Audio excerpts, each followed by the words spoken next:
कैथल के गांव खेड़ी गुलाम अली के रामपाल कश्यप को देश के प्रधानमंत्री नरेंद्र मोदी ने अपने हाथों से जूते पहनाए हैं। मैं आज प्रधानमंत्री जी का बहुत बहुत धन्यवाद करता हूँ कि उन्होंने आज मेरे पाँव में जूते चप्पल डाले हैं। 55 वर्षीय रामपाल कश्यप ने बताया कि वर्ष 2012 में उनको किसी ने ताना मारा, तो उसके बाद उन्होंने प्रण लिया था कि जब तक नरेंद्र मोदी प्रधानमंत्री बनकर उन्हें जूते पहनने के लिए नहीं बोलेंगे तब तक वे जूते नहीं पहनेंगे।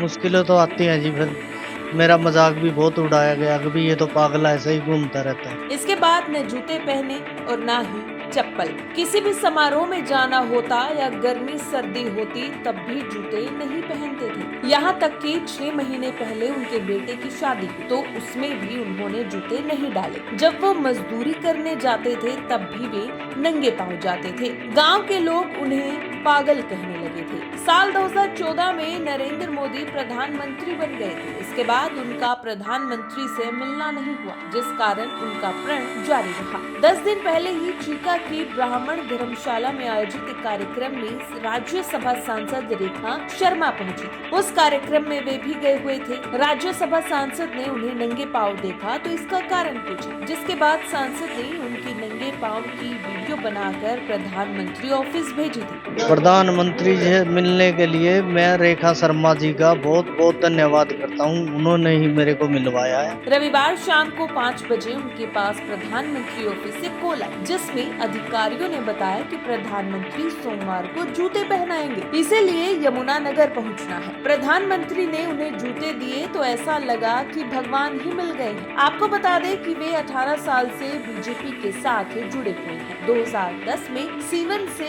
ओबीसी मोर्चा के मंडल अध्यक्ष रह चुके हैं। रामपाल कश्यप ने कहा कि वो इन जूतों को संभाल कर रखेंगे, जिस तरह से श्री राम की चरण पादुकाएं संभाल कर रखी गई थी, वो भी इन जूतों को ऐसे ही संभाल कर रखेंगे। इसके अलावा रामपाल कश्यप ने क्या कुछ कहा है, आइए आपको सुनाते हैं। नाम जी आपका? रामपाल कश्यप है जी। रामपाल जी, आज बहुत बड़ा दिन है आपके लिए, क्या कहना चाहोगे? मैं आज प्रधानमंत्री जी का बहुत बहुत धन्यवाद करता हूँ कि उन्होंने आज मेरे पाँव में जूते चप्पल डाले हैं। आज कैसे हुआ, क्या था पूरा माजरा जो मेरे को 14 साल हो गए थे जी, अपने पाँव में जूते चप्पल नहीं डाले थे, तो मेरे को अशोक गुजर जी लेके गए वहां पर, और वहां मेरे को जूते चप्पल डलवाए गई थी। तो प्रण क्या था आपका? प्रण क्या था? मेरा प्रण ये था कि भी जब लग पूर्ण बहुमत से जी बीजेपी की सरकार नहीं आएगी, मैं जब तक अपने पाँव में जूते चप्पल नहीं डालूंगा। तो आज प्रधानमंत्री से मिले, क्या बात हुई, क्या पूछा? आज प्रधानमंत्री जी ने मेरे को पूछा कि भी आज आप कैसे फील कर रहे हो। मैंने कहा जी मैंने बहुत खुशी का ठिकाना नहीं है कि आज मेरा पूर्ण हुआ है जी। आज मेरे तो काम क्या करते हैं आप? मजदूरी करता हूँ जी, क्या कहते हैं, क्या कुछ करते हैं, दूसरे क्या करते हैं? मैं दिहाड़ी यो करता हूँ जी, दिहाड़ी करता हूँ जी। हाँ जी। तो मुश्किलें तो काफी आती हैं। हाँ जी, मुश्किलें तो आती हैं जी, फिर मेरा मजाक भी बहुत उड़ाया गया कि भी ये तो पागल ऐसे ही घूमता रहता है, तो मैंने किसी की नहीं सुनी जी। नहीं जी, जो 2010 में थे ओबीसी मोर्चा का था जी मेरे पास। हाँ जी, ओबीसी मोर्चा का। पार्टी के लिए संघर्ष कितना रहा आपका, और प्रधानमंत्री से मिलना कैसे हुआ? प्रधानमंत्री जी से मिलने के लिए मैं रेखा शर्मा जी का बहुत बहुत धन्यवाद करता हूँ, उन्होंने ही मेरे को मिलवाया है। 14 साल बाद जूते पहने, वो भी प्रधानमंत्री के हाथ से। हाँ जी, बहुत बढ़िया लग रहा है जी। आज मेरा खुशी का ठिकाना नहीं, मेरे लिए तो वो प्रधानमंत्री जी भगवान के रूप में ही थे जी। आज मेरे को जो मेरे पाँव में जूते चप्पल डलवाए हैं, मैं ऐसे ही रखूंगा जी इनको, इस तरह से भगवान राम जी खड़ा हो। हाँ जी, कैसे रखोगे? बस जैसे भगवान के खड़ाऊ रखे हैं मैं ऐसे ही रखूंगा इनको जूतों को जी। अब तो जूते पैरों में लगे, पैर तो नहीं घूमोगे? नहीं जी नहीं, अब नहीं। प्रधानमंत्री से क्या बात क्या कहे हो आप? वो बोले भी अब तो निकालेंगे ना, अब नहीं निकालूंगा जी। तो ये मन में कैसे आया कि मैंने ये प्रण लेना है? बस जब लाल कृष्ण आडवाणी जी प्रधानमंत्री का वो इलेक्शन लड़ रहे थे जी। उस टाइम एक कांग्रेस का था, बोलिया भाई चाहे तो जूते चप्पल काट दे, नहीं मैं काटूंगा सारी उम्र। तो उसके साथ मेरी शर्त भी लगी भैया अब की बार, तो वो गया नहीं, मैं उसमें हमारे देश के प्रधानमंत्री जी बन गए। और ये इसलिए मैंने ये शपथ ली थी। कब ली थी ये प्रण? ये 2012 में। उसके बाद फिर गांव वालों ने क्या किया? गांव वाले तो ये कहते थे कि भी पागल है ये, तो कौन मिलाएगा तेरे को प्रधानमंत्री जी से। तो फिर कैसे सब हुए? ये रेखा शर्मा जी आई जी चीका, उन्होंने मेरा ये सपना पूरा करवाया था। परिवार में कौन कौन है, क्या प्यार करते हो आप? मेरे परिवार में 2 लड़के हैं जी, एक लड़की है और बड़े लड़के की शादी हुई है, अभी 6 महीने हुए हैं जी। रोजगार तो यही है जी, मजदूरी ही है बस। तो मीडिया बंधुओं का अपने गांव खेड़ी गुलाम अली में पहुंचने पर हार्दिक अभिनंदन करता हूं, स्वागत करता हूं। मेरा नाम रिंकू शर्मा, गांव खेड़ी गुलाम अली, तहसील सीवण, जिला कैथल। रिंकू जी, आज आपके गांव के हाँ जी। तो प्रधानमंत्री नरेंद्र मोदी जी ने जूते पहना, इन्होंने एक प्रण लिया था, क्या वो प्रण था, किस तरह से गांव में चर्चाएं थी?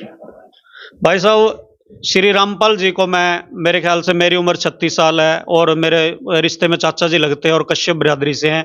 हमारा ब्राह्मणों और कश्यपों का इस गांव में वैसे तो 36 बिरादरी का पूरा प्यार प्रेम, लेकिन इनसे ज्यादा प्यार प्रेम है, ये मिलते जुलते हैं, सारी बातें शेयर करते हैं।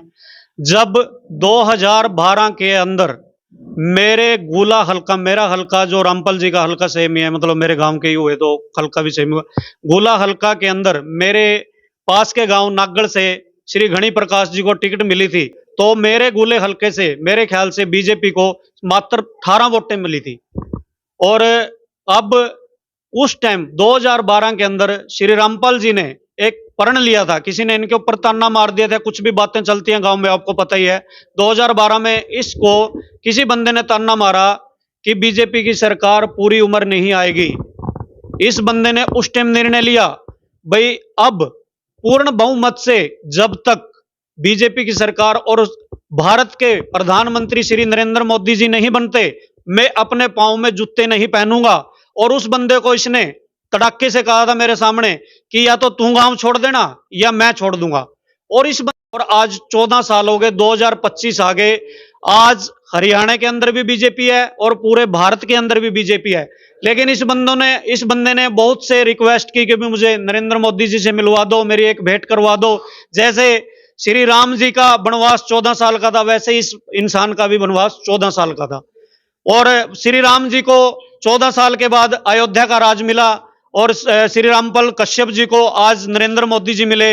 अभी अपने मन से व्यथा करते, मेरे साथ बात हुई आते ही कि मुझे ऐसा महसूस हुआ कि मुझे आज साक्षात भगवान मिल गए। और इसका जो विस्तार में बताता हूं कैसे इस कहानी का सिस्टम चला और कैसे इनको एक राह मिली नरेंद्र मोदी जी से मिलने। मेरा गोला हल्का के अंदर, चीका के अंदर, खरोदी रोड पे ब्राह्मण धर्मशाला है, उसके अंदर एक हफ्ते पहले श्रीमती रेखा शर्मा जी, जो पंचकूला से राज्यसभा सांसद में गई हुई है बीजेपी के वोटों से, वो आए थे और हमने इसकी साक्षात उनसे भेंट करवाई और उनकी पूरी 2012 से आज तक की व्यथा सुनाई। और उनको पूरी कहानी सुनने के बाद उनकी आंखों में आंसू आए और हृदय में भी एक रोष प्रकट हुआ कि एक बंदा, एक मजदूर, मतलब बीजेपी कहती है ना भाई सबका साथ सबका विकास, भाई एक गरीब आदमी की मतलब इसने इतनी रिक्वेस्ट कर ली, सबसे बोल लिया और आज तक मिल नहीं पाए। तो उन्होंने इसकी तुरंत वीडियो बनाई और साथ के साथ पीएम ऑफिस में इनकी वीडियो शेयर की। और इनको कल देखो भगवान की कृपा कैसे होती है भाई साहब, साथ के साथ कल शाम को 5 बजे कॉल आ जाती है कि आप से श्री नरेंद्र मोदी जी, भारत के प्रधानमंत्री, जिनको मिलने के लिए बीजेपी के मंत्री, विधायक और आम आदमी की तो औकात ही क्या है भाई साहब, भाई वो आपसे मिलना चाहते हैं और आपको अपने हाथों से जूते पहनाएंगे। देखो कितनी बड़ी बात है। और 30 मिनट मैं, मतलब आम इंसानों में भी राजनीति के अंदर सशक्त हूं, सारा दिन घूमता फिरता हूं, लेकिन 30 मिनट एक प्रधानमंत्री के जो ऑस्ट्रेलिया, अमेरिका, कनाडा वालों को भी नहीं देते और रामपाल जी को दिए और इनसे वार्तालाप किया, इनके परिवार के बारे में पूछा, भाई आप क्या करते हो, क्या हुआ, कैसे विस्तार रहा, और इनको बोला भी भाई इतना त्याग आपने मेरे लिए किया, कितनी अच्छी बात है। और इनको आज अपने हाथों से जूते पहनाए। रिंकू जी, पहले क्या चर्चाएं थी गांव में? अरे चर्चाओं की तो भाई सब सुनो ना, देखो कोई प्लेयर है या कोई भी आज सक्सेस हो गया, आप पत्रकार हो, आप आज सक्सेस हो गए, आपको ये बोलेंगे फलाने न्यूज से फलाना बंदा है, पीछे जब आप फिलते वो कठाई फिर है, फलानी है, बात है, बोना है, ये तो पागल हो रहा है, मेंटली है। इसका परिवार खुद कहता था, इसकी वाइफ, इसके 2 बच्चे सब कहते थे भाई तो पागल है, मेंटली है। जो परिवार, इसे खुद के लड़के की शादी थी 1 महीने पहले, उस शादी में भी इसने जूते नहीं डाले। इसके लड़के ने खुद कहा जूते नहीं नहीं नहीं। इसकी एक ही जिद थी कि जब तक भारत के प्रधानमंत्री श्री नरेंद्र मोदी मुझे अपने हाथों से जूते नहीं पहनाएंगे, मैं जूते नहीं पहनूंगा। देखो कितना बड़ा प्रण है। ये तो हम द्वापर त्रेता युग में सुनते थे। इंसान ने तपस्या की है, किसी ऋषि ने तपस्या की, भाई शिव शंकर भगवान मुझे साक्षात दर्शन देंगे, वो बात होगी ना। इसका भी वही प्रण था। धन्यवाद भाई साहब।